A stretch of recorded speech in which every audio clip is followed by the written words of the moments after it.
भाई साहब, ऐसे इलेक्शन जो है कितने क्रूशल्स हैं और इमरान खान साहब अभी भी बड़े होपफुल हैं कि वही जीत रहे हैं? देखिए, इमरान खान साहब की होप तो ने आज यहाँ ले आई है कि वो जेल में है। उनकी पार्टी जो है वो सिंबल उनका छिन चुका है। उनकी पार्टी में इस वक्त टिकटों की तकसीम के ऊपर माल भी चल रहा है, लड़ाई भी चल रही है, पार्टी तितर बितर है। शेर अफजल मरवत जो है वो कहते हैं बाबों को बांध दें, बाबे कहते हैं शेर अफजल मरवत। सो इमरान खान साहब की होप जो है वो उनको यहाँ ले आई है कि जहाँ पार्टी भी टूट गई और इलेक्शन उनके हाथ से निकल चुका है। और क्रूशल इस एतबार से है कि जिस तरह अभी बारी साहब भी बात कर रहे थे कि इसकी क्रेडिबिलिटी पर बहुत सवालात उठ रहे हैं, उठते रहेंगे आगे भी, क्योंकि जब गवर्नमेंट पावर में जरूर वो आ जाएगी, जो भी पार्टी PMLN बनाती है, PP कोलेशन होती है या कोई और पार्टी बनाती है, इट्स क्वाइट क्लियर PTI तो इज नो मोर देयर। तो वो अपनी पावर को भी नहीं असर्ट पूरी तरह कर पाएंगे, वो अथॉरिटी उनके पास नहीं होगी, क्योंकि 4 हलकों के इलेक्शन पे इमरान खान साहब ने PMLN के लिए एक मुश्किल खड़ी कर दी थी। सो अब बेशक इमरान खान साहब सड़क पर ना हो, लेकिन इन जनरल इस इलेक्शन के ऊपर जो नतीजा निकलेगा वो हुकूमत अपनी अंदर से ही समझेगी बात को कि वो अथॉरिटी हमारे पास नहीं है कि जिसके ऊपर हम चीजों में असर्ट कर सके। तो इसका इंपैक्ट सिर्फ एक ये नहीं होगा कि इलेक्शन डे वाले दिन PTI नहीं होगी और PMLN होगी या पीपल्स पार्टी होगी या कोलिशन होगी।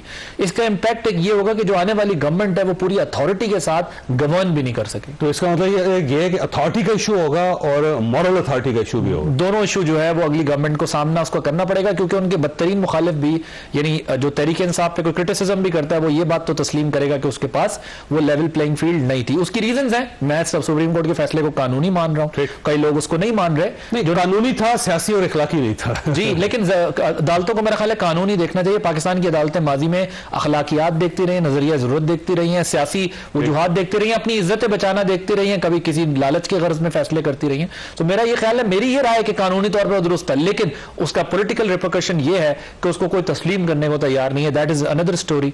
तो इस इलेक्शन का सिर्फ ये इंपैक्ट नहीं होगा कि इलेक्शन हो जाएगा और निकल जाएगा और कोई जीत जाएगा। इसका एक इंपैक्ट जाहिर है बहरहाल रहेगा कि गवर्नमेंट के पास वो अथॉरिटी नहीं होगी। शायद एक और इलेक्शन मुस्तकबिल में आपको लेना पड़े किसी गवर्नमेंट को अपनी अथॉरिटी को असर्ट करने के लिए, रीगेन, यानी एक आसारफ।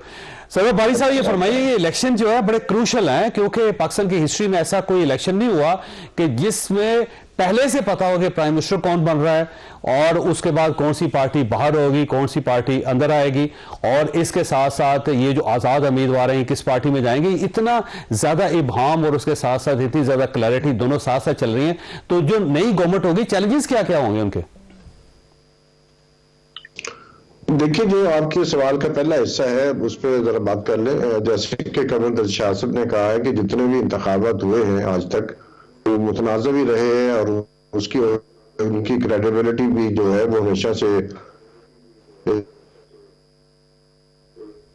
जी जी जी, फरमाइए सर।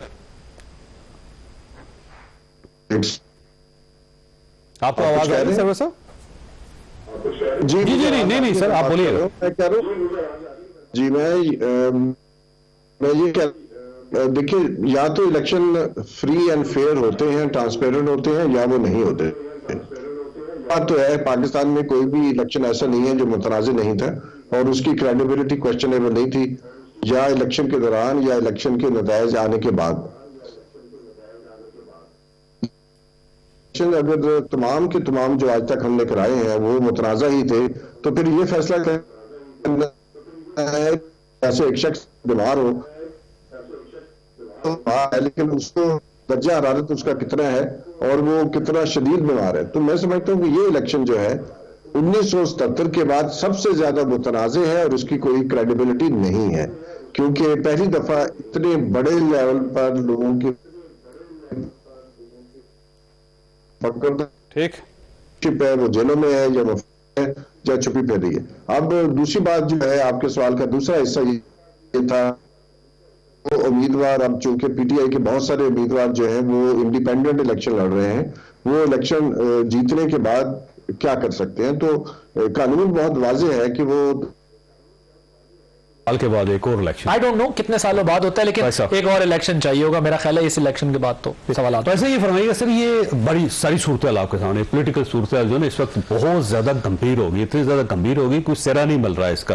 पहली मरतबा इलेक्शन ऐसे हो रहे हैं जिसमें कैंपेन ही नहीं है, और अब जाके मियां नवाज शरीफ साहब ने तकरीरें करनी शुरू की हैं जब इलेक्शंस के अंदर 2-3 हफ्ते रह गए। तो अब इसके बाद इस इलेक्शन में से जो रिजल्ट निकलेगा उसको कौन मानेगा? वैसे तो फिर हम क्या करें? इलेक्शन ना करवाएं? सवाल आपका ठीक है। नहीं, फिर अगर ये सारी बातें हम अभी से तय करके बैठ गए हैं तो फिर हम कुछ भी ना करें।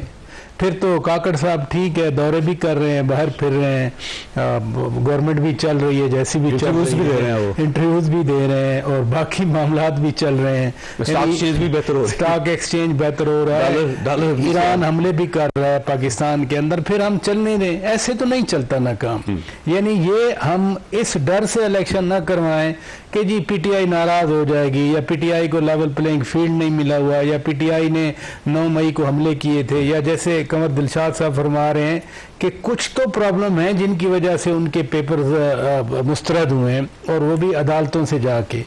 और ये बात दुरुस्त है कि फैसला तो कानूनी है, लेकिन जिस तरह से जजेस के ऊपर चढ़ाई की गई है, यानी मैं सोच भी नहीं सकती। इसका मतलब ये है कि जैसे बानी चेयरमैन ने आर्टिकल लिखवाया था दी इकोनॉमिस्ट पे, उसने कहा था आर्टिकल ने कि जी वो पाकिस्तान की इस्टेब्लिशमेंट, पाकिस्तान की जुडिशरी, पाकिस्तान की ब्यूरोक्रेसी, ये सारे मेरे खिलाफ हैं। तो इट मीन्स कि फिर ये एक party through its mouth organ जो कि सोशल मीडिया है या स्टेटमेंट्स हैं, वो फिर सबको दबाव में लाकर वो डिक्टेट कर रही है।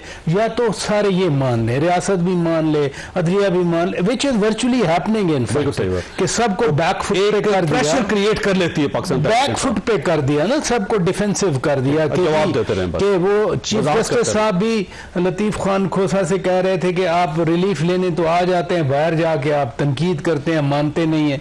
यानी बजाय इसके कि जिस तरह की अल्फाज इस्तेमाल हो रहे हैं, कंटेम्प्ट लगाई जाए या इस तरह का कोई प्यूनिटिव वो एक्शन लिया जाए, अदलिया का फैसला आए। तो सबसे पहले कंवर दिलशाद साहब आपकी तरफ आता हूं। सर, ये सिंपल सा सवाल है कि क्या इलेक्शन के बाद इलेक्शन कमीशन की वाकई क्रेडिबिलिटी बचेगी, और अगर बचेगी तो वो कहां पे स्टैंड करेगा? क्योंकि इमरान खान साहब नहीं है, शाह महमूद कुरैशी साहब नहीं है और चौधरी परवेज इलाही साहब नहीं, बल्कि पूरी की पूरी अगर ये कहा जाए कि पाकिस्तान तहरीक इंसाफ ही नहीं है, तो फिर इलेक्शन कमीशन की क्रेडिबिलिटी का इशू नहीं होगा? देखिए, बात यह है जावेद चौधरी साहब जो आपका सवाल है ना, इसमें ज़ाहिर है कि जो कागजात नामजदगी जो रिजेक्ट हुए हैं, तो पहले तो रिटर्निंग ऑफिसर की सभा पर रिजेक्ट हुए, फिर एपरेट ट्रिब्यूनल ने रिजेक्ट कर दिए, तो इसके बाद सबसे बड़ा अहम फॉर्म जो है वो हाई कोर्ट के 3 रुपये बेंच का फैसला है। तो हाई कोर्ट में बाकायदा अभी रिजेक्ट कर दिया। अब इस पर तो हम कोई बहस कर ही नहीं सकते हैं। तो ऐसी कोई मटीरियल है जो ऑनरेबल जज है 3 रुपये बेंच, उन्होंने भी कर दिया रिजेक्ट। तो इस लिहाज से ये तो आप अपने इलेक्शन से आउट हो गए। अब ये जहां तक सवाल ये है कि इलेक्शन कमीशन की क्रेडिबिलिटी तो खैर बरकरार रहेगी, लेकिन बहरहाल इलेक्शन की क्रेडिबिलिटी ये तो कभी हुई नहीं आज तक। हमने तो जो 56 से लेकर आपकी 2018 तक के सारे इंतखाबात की हिस्ट्री पढ़ी है,